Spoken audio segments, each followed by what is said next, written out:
Okay, last one then. Do you want me to do this one, man? Go for it. Cool. So the next album that we're going to review, or next EP, I suppose, that we're going to review, is 5 Songs by DITZ. It was released on the 3rd of July this year under the label Alcopop Records. As the name suggests, it consists of 5 songs.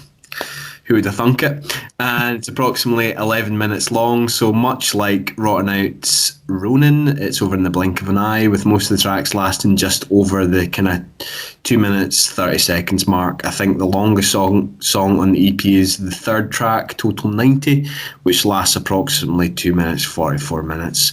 The record itself was released on a luxuriant pink or black 12-inch vinyl and is available for 12 quid or thereabouts on the record label's website. I believe the release was only limited to about 500 records, so if you want one, you'll probably have to get over there fast. Something tells me that they're probably going to go quite quickly. It's the band's second EP following the release of EP1. Which was released in 2016. They're a London-based quintet. I've done it again, man. I've done it. Is it a quintet? Are they not from Brighton? Oh, fuck, maybe. I don't know. Let me check that. I read London. Maybe. I might have written that down wrong. Anyway, go on. Oh, sorry. Right. They're English. The band itself consists of members Carl Francis on vocals, Anton Mocock and Jack Looker on guitar, Caleb Remnant on bass, and lastly Sam on drums. Yeah, they're from Brighton, you fool. My geography's shit. Where's Brighton in relation to London? I don't know. Is it not on the coast? Yeah. Okay. My geography of England is poor. I mean, my geography of Scotland is poor, to be fair. My geography overall is fucking poor. Like, as an aside, I remember going away on holiday one year to Spain, coming back. I think we were in primary school, and the teacher got me to point to a kind of map of the world on where I'd been for my holidays in front of the whole class, and I'm pretty sure I pointed to fucking Africa. So that gives you an idea of what my geography's like. Apologies for that.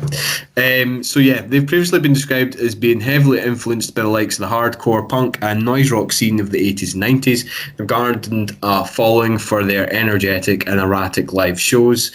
EP consists of the band's latest single, Role Model, as well as the previous releases, Seek an Arrangement, Gay Boy, Total 90, and also a limited edition cover of Peach's hit single, Fuck the Pain Away. It opens with 2018 Seek an Arrangement, opens with this kind of unsettling, jolting and jerking guitar, which is accompanied with this refrained and controlled vocals from the lead vocalist until it bursts into the main body of the song at around the kind of 25-second mark, so fairly early on in the song. And it's just another kind of perfect example of that kind of old, loud, quiet, loud dynamic that we often kind of speak about within the podcast, and it's executed to kind of what I've described as devastating effect, and a brilliant way to kind of start the EP. I don't know what you thought of the first track there. Yeah, I really like Seek an Arrangement. It starts on a high. That chorus is an absolute belter where he's singing, "You take me for granted. I don't want a special friend. I just want to be romanced." And that's a really good opener. There's a good contrast between the sort of aggressive vocals early in the chorus, followed by kind of more slacker orientated vocals towards the end. So yeah, a strong opener, definitely. The second track, Gay Boy, as we mentioned, kind of opens with this almost kind of dirty sounding guitar riff, or how I've described as a kind of dirty sounding guitar riff. Then there's a return of that similarly unnerving spikes, that kind of lead guitar. From what I've read, the song is a commentary on homophobia and bigotry. Okay. In an article that I read on a website from I said So Young. It's So Young magazine. and we can post the link as well. The lead singer Carl Francis is quoted in saying that the song is about the irony of the anger of bigotry. Nothing makes me angrier than bigots, but bigots only exist because they're angry. Lyrics themselves include kind of, tell me, does it make you feel good that you're bad? Does it make you feel anything more than a man? You can be angry while I can too. I've got plenty more reasons to be angrier than you. And that chorus, it's really fucking good. Where he's just screaming, the price I pay, the price I pay, the price I pay for being this way. And then it's just this kind of followed by this kind of guttural howl, if you could even call it that. I don't know, where he's kind of almost this kind of maniacal laugh, as it were. That aha, aha, aha. Really got to me, man. And yeah, I really enjoyed it. Yeah, I didn't kind of read into the context of that song that much, and I found it was a little bit of a dip following how much I enjoyed the first track. But Right. it's a decent song, and it kind of reminded me of sort of an Idols track in the sort of stomp of the drums and the grunt of the bass. It kind of reminded me of I think Idols are kind of contemporary of this band anyway. But it's a decent song, but I think after I think I just enjoyed the chorus on that previous track so much that that Gay Boy was a little bit of a dip after that. Cool. What did you make of track 3, Total 90? I quite like it. It opens with like powerful drum beat, and there's like a pretty hooky sort of pre-chorus section before it just charges into this really antagonising, cacophonous chorus. As a particular highlight later on the track is where it builds with the repeated line of your eyes, and he just says your eyes, your eyes, your eyes, your eyes, your eyes, your eyes, and then he screams are dead, and it's like, I mean, I don't do it justice there, but it's a really powerful moment when it's you're right, man. I just sounded like a bit of a fanny doing that, but on the song, I promise you, it's quite good. It works well with the song. And the notes that I've got here, apparently, from what I've read, I never got this necessarily from the lyrical content. As we said before, and we say time and time again, it's kind of difficult to decipher lyrics at times. But from what I've read, this song kind of further explores those same themes as kind of in Gay Boy, or certainly the video is aimed at highlighting discrimination and inequality that exists within football today, and sees the band face off against another team of musicians consisting of the likes of Laurie Vincent, who's one part of the band Slaves, and members of FUR. The band are purportedly wearing Chums FC's Football versus Homophobia rainbow coloured kit in the video as well. It's quite a cool video to watch. Saying that, I found the fourth track, Role Model, which, as we said, is the kind of band's latest offering. For my money, probably sounds most like a Slaves song.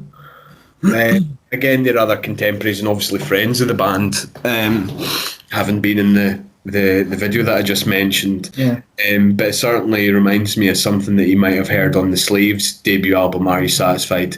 Really good. I found that really enjoyable. Yeah, I'm really not. I mean, I know of Slaves, but I'm really not familiar with their music. But Role Model, that's the first track that I heard from DITZ way back in April. And yeah, I kind of immediately sort of jumped on that. It's got this really sinister guitar picking and clicking drumsticks in the intro before like a really punishing riff and wall of sound, and gruff vocal shouts. It's like it's almost like a hardcore punk track. Yeah. And it's one of the best songs, alongside the first track on the EP for me. And as we said, the kind of EP closes with the aforementioned limited edition cover of Peaches, Fuck the Pain Away, which I would have said is pretty much a straight cover. Yeah, except I guess the original is more it's maybe a bit more kind of electronic sound. Yeah, that's what I was trying to think. It's less. There's not really. It's not real instruments, really. I guess. Yeah. I mean, "Fart the Pain Away" is a great song, like a really great song.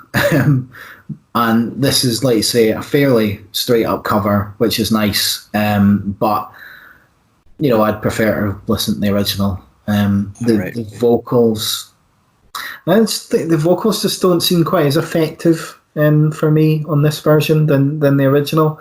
And the best parts for me are when the actual screams come in, rather than the sung vocals or spoken vocals, I suppose.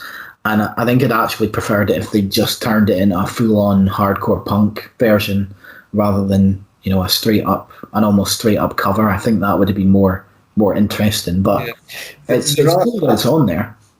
Yeah. I mean, I enjoyed it, but I can kind of see where you're coming from. There's times when I was listening to it, I kind of felt as if like the lead singer almost lost interest. Like his lyrics kind of trailed off. But what I've written about this song was there's elements. I think it maybe happens about 3 or 4 times in the song where they just deliver this cacophony, this kind of wall of noise. Yeah.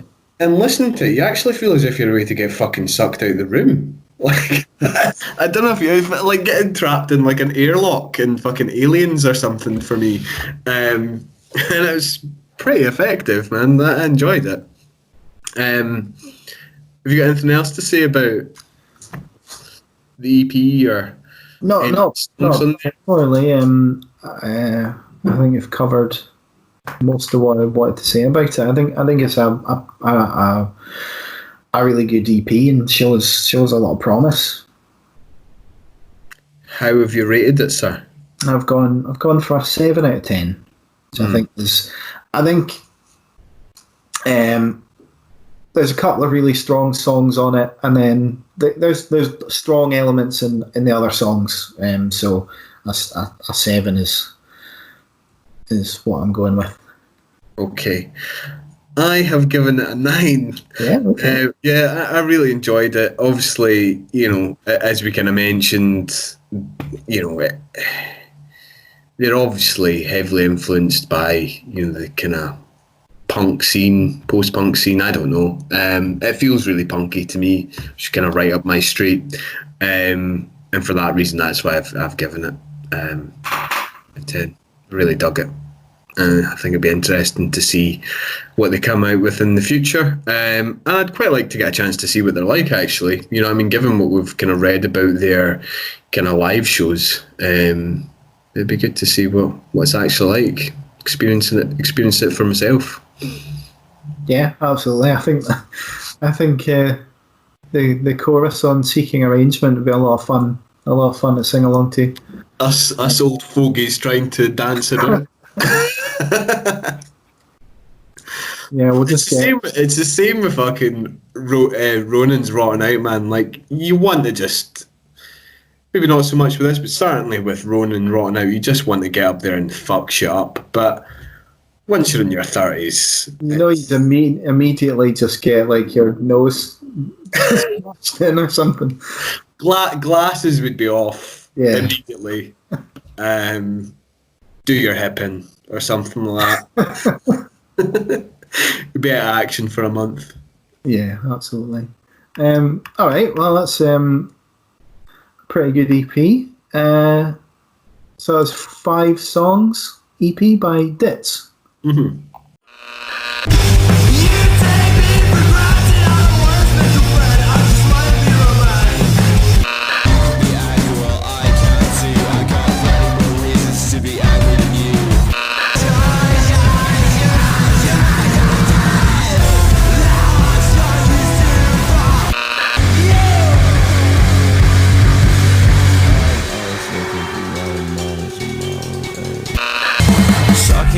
Titties like you wanted me, calling me all the time like Blondie, check out my Chrissy behind, it's fine, I love the time, like sex on the beaches.